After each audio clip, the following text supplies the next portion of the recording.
성경책을 읽다 보면 말씀뿐만 아니라 여러 가지 기호와 숫자들이 달려 있는 것을 볼 수가 있습니다. 이런 기호들 중에서는 둥근 괄호 또는 소괄호라 부르는 괄호도 있고, 또 어떤 것에서는 대괄호라고 부르는 꺽쇠 괄호가 있는 것도 있습니다.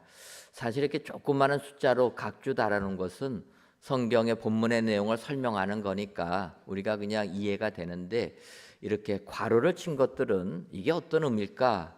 우리가 이런 의미를 한번 살펴보고 성경을 대할 때 더욱더 은혜가 임하게 됩니다. 출판사들마다 또 사본들마다 약간씩 다르기 때문에 꼭 이거라 말할 수는 없지만, 대부분 이 큰 꺽쇠 괄호, 대괄호 같은 경우는 우리가 마가복음 16장 9절부터 20절까지, 또 요한복음 7장 57절부터 8장 11절까지는 이렇게 대괄호로 되어 있습니다. 이렇게 되어 있는 것들은 학자들의 성경을 보다 보면 여러 사본에 있는데, 이 내용에 그 마가복음에도 마찬가지로 마가복음 16장 9절을 보면 어떤 사본에는 9절부터 20절 말씀이 없다 이렇게도 쓰여 있고, 또 요한복음 7장 53절 각주에도 또 어떤 사본에는 없음 이렇게 쓰여져 있습니다.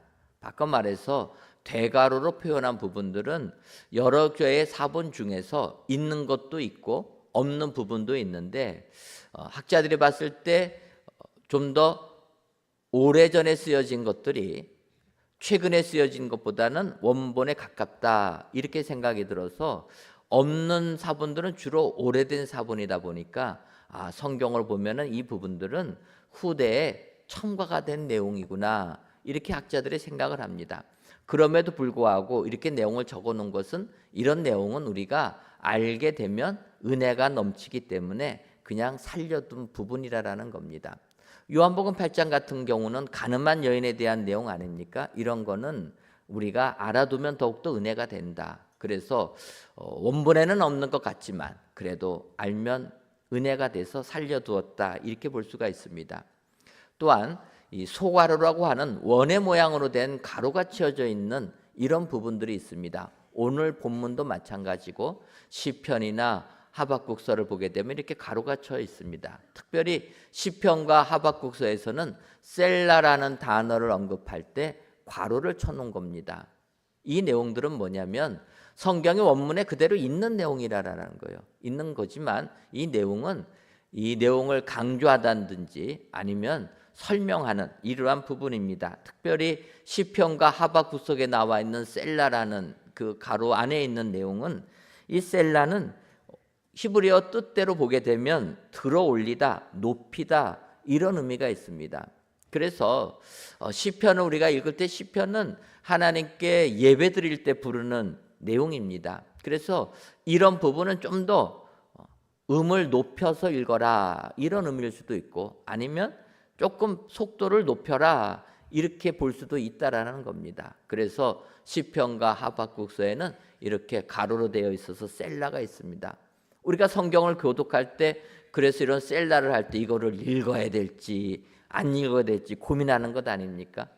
이런 내용이 있습니다. 그런데 이제 오늘 본문의 내용은 사실 헬라어 원문을 보게 되면 콤마로 나와 있습니다. 쉼표로 나와 있습니다. 이것은 앞에 있는 내용들을 어찌 보면은 분위기를 쇄신해서 다시 한번 강조하기 위하여서 이렇게 콤마로 나타냈다. 이거를 우리 성경에서는 소괄호로 표현한 겁니다. 이제 오늘 본문 히브리서 11장 38절을 보면, 이런 사람은 세상이 감당하지 못하느니라. 그들의 광야와 산과 동굴과 토굴에 유리하였느니라. 이렇게 말씀하고 있습니다. 바꿔 말하면 앞에서 믿음의 선지인들을 쭉 설명하면서 이런 믿음을 가진 사람들은 세상이 감당하지 못하는 믿음이라 이렇게 이야기하는 겁니다. 따라서 우리가 예수님을 믿었다면, 기왕의 믿음 생활을 한다면 이런 믿음의 사람들 되기를 소원합니다.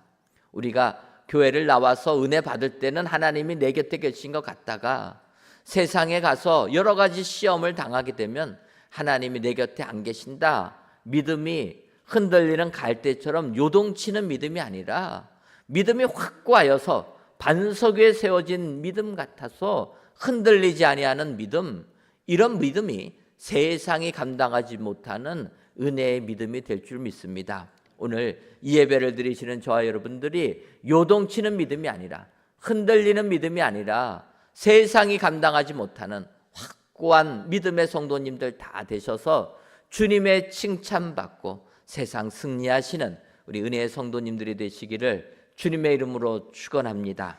그렇다면 세상이 감당하지 못하는 믿음은 어떤 믿음입니까? 먼저 사자들의 입을 막는 믿음입니다. 히브리서 11장 33절을 보면 그들은 믿음으로 나라들을 이기기도 하며 의를 행하기도 하며 약속을 받기도 하며 사자들의 입을 막기도 하며 이렇게 말씀합니다.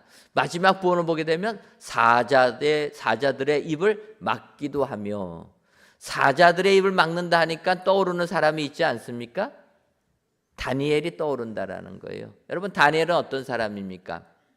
남유다가 바벨론 느부갓네살 왕에 의하여서 망했을 때 느부갓네살 왕이 예루살렘에 있는 그 똑똑한 소년들을 자기 나라의 일꾼으로 제목으로 쓰기 위하여서 포로로 잡아가는 겁니다. 그때 다니엘과 세 친구들 끌려오는 것 아닙니까? 거기서 다니엘은 훌륭한 교육받고 능력이 인정받아서 바벨론 나라에서 충성을 다하는 신하가 되었다라는 겁니다. 그런 나라가 메대 나라에 의해서 망하게 됩니다. 그래서 메대 나라 다리오가 바벨론을 물리친 다음에 그 큰 나라를 통치하려고 보니까 똑똑한 사람이 필요한데 보니까 다니엘이라는 거예요.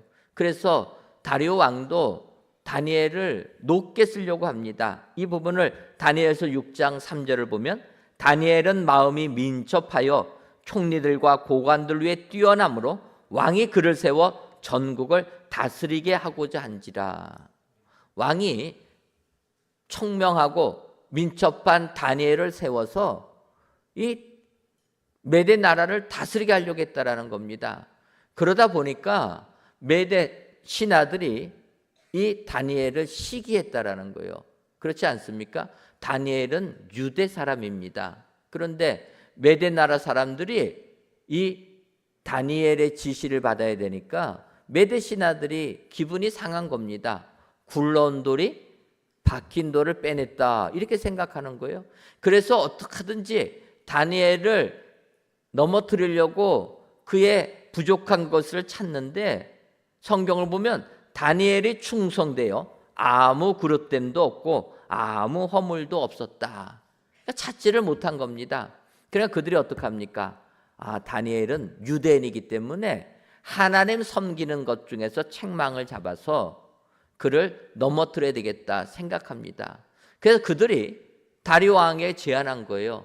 왕이여, 당신은 이 나라를 통일한 왕 아닙니까? 그렇다면 명을 내려서 누구든지 나에게 절하지 아니하고 사람에게나 신에게 절하는 사람들은 다 사자굴에 던져서 사자밥이 되는 그 조서를 내려 주옵소서. 다리오 왕이 신하들의 얘기를 들으니까 기분이 좋은 것 아닙니까? 자기 외에는 다른 사람에게 절하거나 다른 신에게 절하는 그런 사람들은 사자굴에 던진다는 거 기분이 좋은 거예요. 그래서 다리오 왕이 허락을 합니다. 그래서 조서를 내려서 왕의 어떤 신에게나 사람에게 무엇을 구하면 사자굴에 던져 넣겠다 발표를 합니다. 그런데 다니엘은 우리가 아는 대로 그것을 알고서도 오히려 자기 집에 들어가서 윗방에 올라가 예루살렘을 향하여 창문을 열고 전에 하던 대로 하루 3번씩 무릎을 꿇고 기도하며 그의 하나님께 감사했다라는 겁니다. 여러분, 이런 다니엘의 믿음이 정말 귀하고 복된 믿음 아닙니까? 이 장면에서 보게 되면 다니엘은 어떤 사람입니까?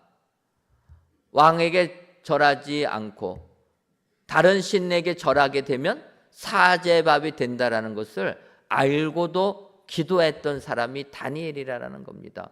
여러분, 우리가 하나님께 예배드리면은 벌 내리겠다 하면은 예배드리는 거 쉽습니까? 어려운 거예요. 다니엘은 알고도 했다라는 겁니다. 더군다나 다니엘은 자기 집 윗방에 올라가서 창문을 열고 기도했다라는 겁니다. 사람들 보란 듯이 했다라는 거예요. 우리 같으면 어떡합니까? 열려있는 창문도 꼭꼭 잠그고 몰래 기도하지 않겠습니까? 왜냐하면 기도하는 거 발각되면 잡혀가니까. 다니엘은 보란 듯이 했다라는 거예요. 더군다나 다니엘은 어떻게 합니까? 그의 하나님께 감사했다라는 겁니다. 감사기도 했다라는 거. 우리 같으면 감사기도가 나옵니까? 하나님 어찌해서 나에게 이런 시련을 주십니까? 원망과 불평만 하는 게 아니겠습니까? 다니엘은 알고도 하나님께 기도하면 죽는다는 거 알고도 감사기도 했다라는 겁니다. 이런 믿음이 세상이 감당하지 못하는 믿음이 되는 겁니다. 이런 다니엘 어떻게 됩니까? 결국은 그 화살은 다니엘에게 향한 거기 때문에 이런 다니엘 신하들이 고소해서 결국은 왕 앞에까지 불러가게 되는 겁니다. 그제서야 다리오 왕은 신하들의 모략에 자기가 넘어간 걸 깨닫게 됩니다. 아, 이거는 내가 다니엘을 세운 것을, 그거를 무너뜨리려고 신하들이 계략을 세운 거구나. 그때 깨닫습니다. 그러나 그때 깨달으러 늦은 겁니다. 왜냐하면 왕이 내린 명령을 왕이 스스로 어길 수는 없지 않습니까? 그래서 다리오 왕은 다니엘에게 이렇게 얘기합니다. 내가 항상 섬기는 너의 하나님이 너를 구원하시리라. 이 말만 하고 다니엘 사자굴에 던지라고 명한 겁니다. 하지만 다니엘을 사자굴에가 던지라 명해놓고선 다리오 왕이 잠이 오겠습니까? 그가 잠을 못 자고 날 새기만을 기다리다가 새벽이 되니까 바로 다니엘에게 나갔다라는 거예요. 그때 성경이 뭐라고 합니까? 다니엘이 왕에게 인사하면서 다니엘서 6장 22절을 보면 나의 하나님이 이미 그의 천사를 보내어 사자들의 입을 봉하셨으므로 사자들이 나를 상해하지 못하였사오니 이는 나의 무죄함이 그 앞에 명백함이오며 또 왕이여 나는 왕에게도 해를 끼치지 아니하였나이다 하니라. 다리오 왕이 새벽에 다니엘에게 가니까 다니엘이 인사하는 겁니다. 그러면서 얘기하는 건 나의 하나님이 이미 그의 천사를 보내어 사자들의 입을 봉하셨으므로 사자들이 나를 해치지 못했다. 여러분, 다니엘은 이것을 미리 알았다라는 겁니다. 내가 사자굴에 들어가도 하나님이 사자들의 입을 막아서 나를 손대지 못하게 하실 것이다. 확신하는 믿음이 있었기 때문에 그는 무릎 꿇고 하던 대로 기도할 수 있었던 사람이 되었다라는 겁니다.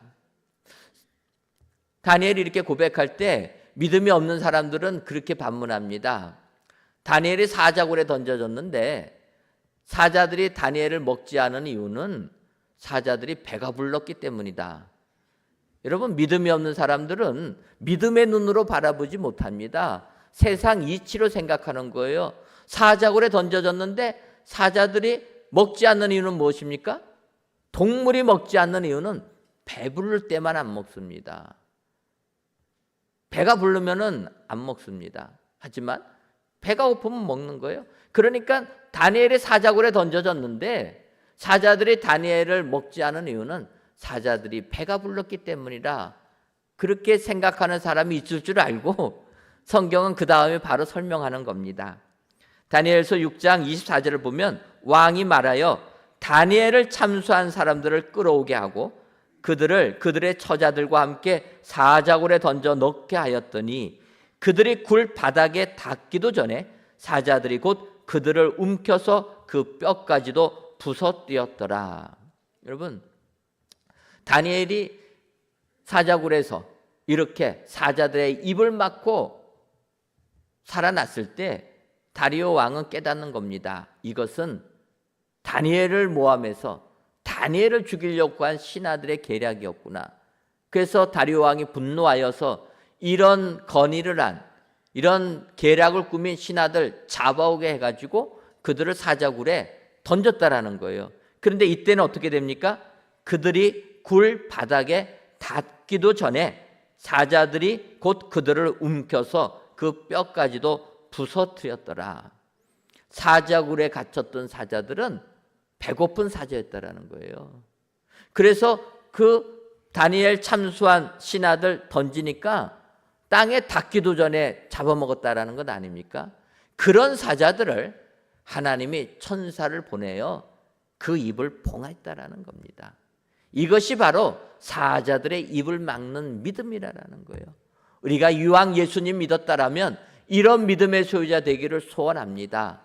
세상이 뭐라고 하든지 간에 흔들리지 아니하고 사자들의 입을 막는 이 믿음을 가질 때 하나님이 축복해 주시는 믿음의 사람들이 다 되게 될 줄 믿습니다. 오늘도 이 믿음 가지고 세상을 이기시는 은혜의 모든 성도님들 되시기를 주님의 이름으로 축원합니다. 다음으로 세상이 감당하지 못하는 믿음은 구차히 풀려나기를 원하지 않는 믿음이라 이렇게 얘기합니다. 35절 보면 여자들은 자기의 죽은 자들을 부활로 받아들이기도 하며 또 어떤 이들은 더 좋은 부활을 얻고자 하여 심한 고문을 받되 구차히 풀려나기를 원하지 아니하였으며 이렇게 얘기합니다. 여러분 마지막 부분을 보게 되면 심한 고문을 받되 구차히 풀려나기를 원하지 아니했다. 믿음 지키기 위해서 이랬다라는 거예요. 사실 여러분 고문이라는 것이 얼마나 힘들고 두려운 겁니까? 우리나라는 예전에 독재 시대를 지내왔기 때문에 이 고문의 무서움을 아는 것 아닙니까? 한번 끌려가서 고문 당하면 말 안 할 수 없는 게 이게 고문이라는 거. 그 고통이 너무나 커서. 그래서 사람들은 아무리 정의로운 사람 같지만 붙잡혀서 가게 되면 여러 가지 핑계 찾고 명분 찾아서 그래서 그냥 고문 안 당하고 풀려나가려고 하는 것 아닙니까? 고문이라는 게 무섭다라는 거예요. 그런데 오늘 성경을 보면 세상이 감당하지 못하는 믿음을 가진 자들은 구차히 풀려나기 위하여서 고문 두려워하지 아니하고 변명하지 아니하고 그냥 고문을 당했다라는 겁니다. 이런 믿음의 소유자가 하나님이 인정하는 믿음의 소유자가 된다라는 겁니다. 앞서 다니엘을 얘기했습니다. 다니엘과 함께 바벨론으로 끌려온 다니엘의 세 친구가 있습니다. 사드락과 메삭, 아벳느고 아닙니까? 이때도 또 일이 생기게 됩니다. 그들을 끌어왔던 느부갓네살 왕, 바벨론 왕 느부갓네살이 금신상을 세워가지고 이 신이 이 바벨론 나라를 지켜준 신이니까 누구든지 이 신에게 절하라는 거예요. 이 신에게 절하지 않는 자들은 누구를 물어나고 풀무불에 던져서 죽이겠다. 이렇게 명을 내린 겁니다. 그럴 때 사드락과 메삭, 아벳느고는 우리가 십계명만 봐도 하나님 외에 절하지 말라고 이야기하지 않습니까? 그러니까 사드락, 메삭, 아벳느고는 그 금신상, 우상 앞에 절하지 않습니다. 그 이야기를 들은 느부갓네살이 분노하여서 그들을 끌고 오게 합니다. 그러면서 이야기하는 거예요. 다니엘서 3장 14절을 보면 느부갓네살이 그들에게 물어 이르되 사드락, 메삭, 아벳느고야 너희가 내 신을 섬기지 아니하며 내가 세운 금신상에 절하지 아니한다 하니 사실이냐? 회유하려고 하는 겁니다. 그러면서 얘기하는 거예요. 너희가 던져질 때 너희를 내 손에서 건져낼 신이 누구겠느냐? 아무도 못 건진다라는 거예요. 그러니까 우상에게 절하라는 겁니다. 그때 우리가 잘 아는 대로 다니엘서 3장 17절과 18절에 왕이여 우리가 섬기는 하나님이 계시다면 우리를 맹렬히 타는 풀무불 가운데에서 능히 건져내시겠고 왕의 손에서도 건져내시리이다. 그렇게 하지 아니하실지라도 왕이여 우리가 왕의 신들을 섬기지도 아니하고 왕이 세우신 금신상에게 절하지도 아니할 줄을 아옵소서. 우리가 너무나 잘 아는 말씀 아닙니까? 다니엘의 세 친구들이 느부갓네살 왕에게 하는 얘기입니다. 우리가 섬기는 하나님이 우리를 풀무불 가운데서 건져내실 것이다. 확신을 가지고 얘기합니다. 그럼에도 그들이 하는 거예요. 그렇게 하지 아니하실지라도 우리는 절하지 않겠습니다. 우리가 너무나 잘 아는 말씀 아닙니까? 예전 개혁성경엔 그리 아니하실지라도 그래서 우리가 뭐 복음성가 가운데 그리 아니하실지라도 나오지 않습니까? 바로 여기서 따온 그 복음성가 내용입니다. 사드락과 메삭 아벳느고는 그리 아니하실지라도 하나님만을 섬기겠습니다. 하나님만 섬기다가 풀문불에 들어가 죽겠습니다. 이렇게 이야기하는 거예요. 결국 그들이 풀문불에 들어갔을 때 어떻게 됩니까? 불이 능히 그들의 몸을 해하지 못하였고 머리털도 그을리지 아니하였고 겉옷빛도 변하지 아니하였고 불탄 냄새도 없었더라. 하나님이 구원해 주신 것 아닙니까? 이런 믿음이, 구차하게 변명하지 않는 믿음이 세상이 감당하지 못하는 믿음이 되는 줄 믿습니다. 그 예가 예수님이시라는 거예요. 예수님도 마찬가지로 십자가에 달리시기 직전에 잡히지 않습니까? 빌라도 앞에 나온 거예요. 그런데 빌라도는 예수님은 죄가 없다고 생각한 사람입니다. 유대인들이 시기하여서 예수님을 죽이려고 하는 것이지 본인 생각에서는 예수님은 그렇게 죄가 있는 사람이 아니라 생각합니다. 더 빌라도가 그렇게 생각한 것은 마태복음 27장 19절을 보면 총독이 재판석에 앉았을 때에 그의 아내가 사람을 보내 이르되 저 오른 사람에게 아무 상관도 하지 마옵소서 오늘 꿈에 내가 그 사람을 인하여 애를 많이 태웠나이다 하더라. 빌라도의 아내가 빌라도에게 하인들을 보낸 겁니다. 보내서 뭐라고 얘기합니까? 저 옳은 사람에게 아무 상관도 하지 마옵소서. 아내가 하는 얘기예요. 예수님을 인하여서 내가 간밤에 많이 애를 태웠다. 그러니 예수님에 대해서 상관하지 말라라는 거, 벌 내리지 말라라는 겁니다. 여러분, 지금 빌라도의 아내가 빌라도에게 이야기하는 겁니다. 아내 말을 안 들으면 어떻게 됩니까? 아내 말을 안 들으면, 속된 표현은 안 하고요, 자지간 아내 말을 안 들으면 너무나 힘든 것 아닙니까? 여러분, 총독은 몇 년 합니까?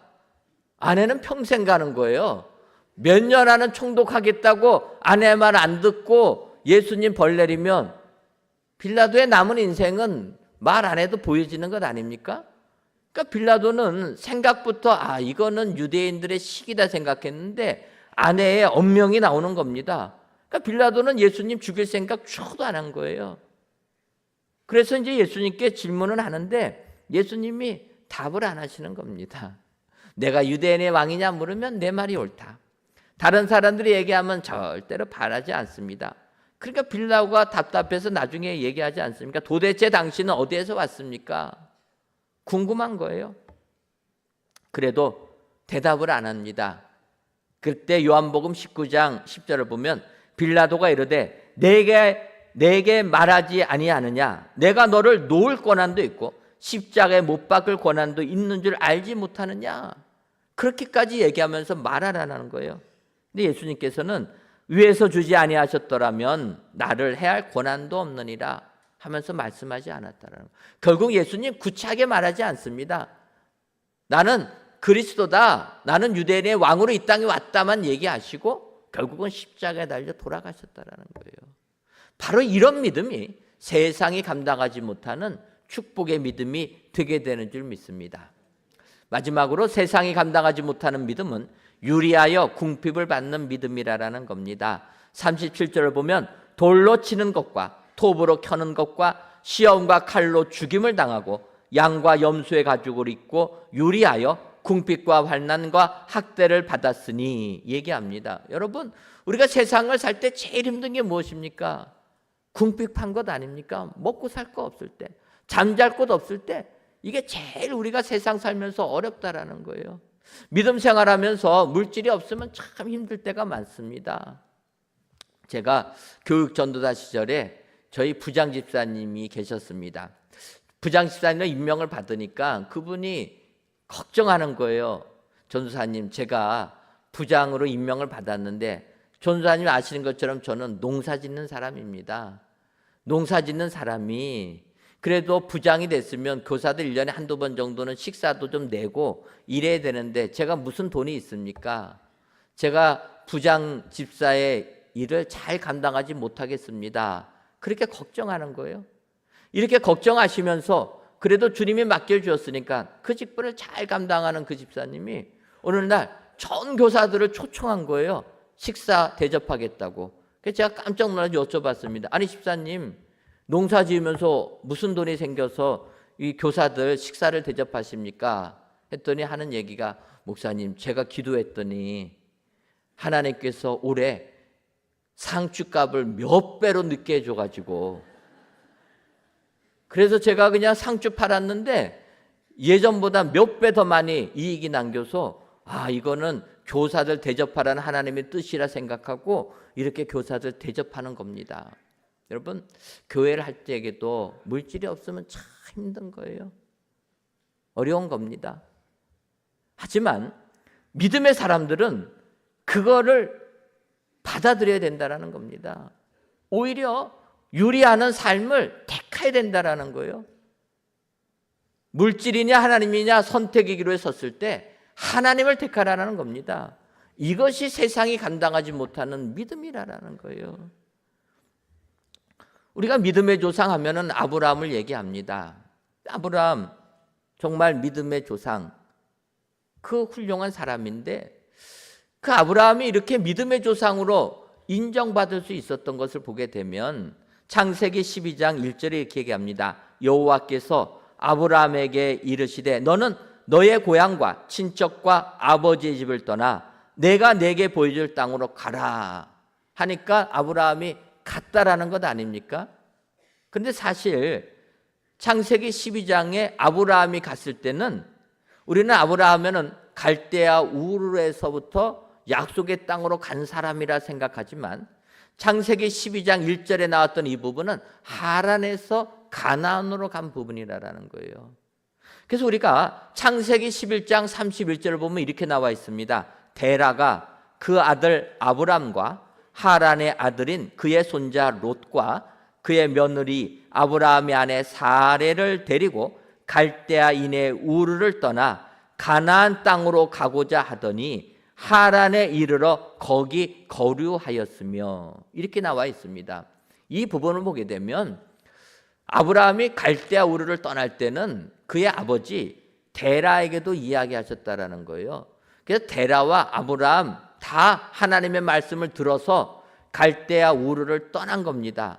그리고 약속의 땅 가나안을 향하여 가다가 데라가 하란에 머물렀다라는 거예요.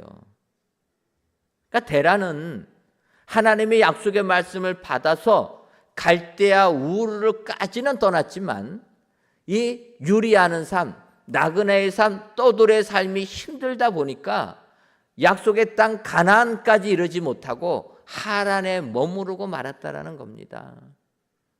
그래서 하란에 머무러 살다가 데라가 죽고 나니까 그 다음에 아브라함이 창세기 11장 1절에 나오는 말씀처럼 가나안을 향하여 떠났다라는 거예요. 아브라함이 가나안을 떠날 때 이 부분을 히브리서 11장 8절을 보면 믿음으로 아브라함은 부르심을 받았을 때 순종하여 장래 유업으로 받을 땅에 나아갈새 갈 바를 알지 못하고 나아갔으며 9절 상반절에 믿음으로 그가 이방의 땅에 있는 것 같이 약속의 땅에 거류하여 아브라함을 이렇게 평가하고 있다라는 겁니다. 아브라함이 믿음의 조상으로 인정받게 되는 이유는 하나님께서 데라와 아브라함 다 같이 불렀지만 아브라함의 아버지 데라는 하란에 머물고 말았다라는 겁니다. 바꿔 말하면 우리들은 나그네의 삶을 살기보다는 정착하는 삶, 안정적인 삶을 원하는 것이 우리들의 모습이라는 거예요. 그래서 데라가 그의 아들 아브라함과 식구들을 데리고 갈대아 우르까지는 떠났지만 하란에 왔을 때 정착하고 말았다는 겁니다. 결국 거기서 살다가 아브라함은 그게 아니지 않습니까? 하나님이 약속의 땅 가나안까지 가라고 한 것 아닙니까? 아버지가 반대하니까 아버지 살아생전에는 하란에 머문 겁니다. 그리고 이제 아버지가 돌아가시니까 이제는 하나님의 말씀대로 내가 살아야 되겠다 해서 창세기 12장 1절의 말씀처럼 그 말씀에 순종하여 떠난 겁니다. 그래서 약속의 땅 가나안을 가는데 히브리서에서는 갈 바를 알지 못하고 갔다라는 거예요. 여러분, 목적지 모르고 떠난다는 게 얼마나 어렵습니까? 내가 앞으로 어떻게 될지도 모르는데 내가 살던 곳, 안정적인 삶을 포기하고 떠난다는 건 얼마나 어렵습니까? 그런데 아브라함은 떠났다라는 거예요. 나그네의 삶을 택했다라는 겁니다. 더 나아가서 그는 믿음으로 약속의 땅 가나안에 거류했지만 이방의 땅에 있는 것 같이 살았다라는 거예요. 바꿔 말하면 아브라함은 우리의 본향은 천국에 있다라는 걸 믿은 겁니다. 이 땅은 나그네의 삶이요, 이 땅은 천국을 향하여 나아가는 도중에 있는 삶이지 목적지가 아니라라는 거예요. 그래서 아브라함 가나안 땅에 살았지만 이방의 땅에 사는 것처럼 이방인처럼 나그네처럼 살았다. 바로 이런 믿음이 세상이 감당하지 못하는 믿음의 사람이 되는 줄 믿습니다. 바라기는 오늘도 세상이 감당하지 못하는 믿음의 소유자 되기를 원하십니까? 그렇다면 이 세상은 나그네의 삶이라 인정하시고 유리하는 삶을 오히려 받아들이셔서 하나님으로부터 인정받고 하나님의 축복을 받아 세상 승리하시는 은혜의 모든 성도님들이 되시기를 주님의 이름으로 축원합니다. 기도하겠습니다.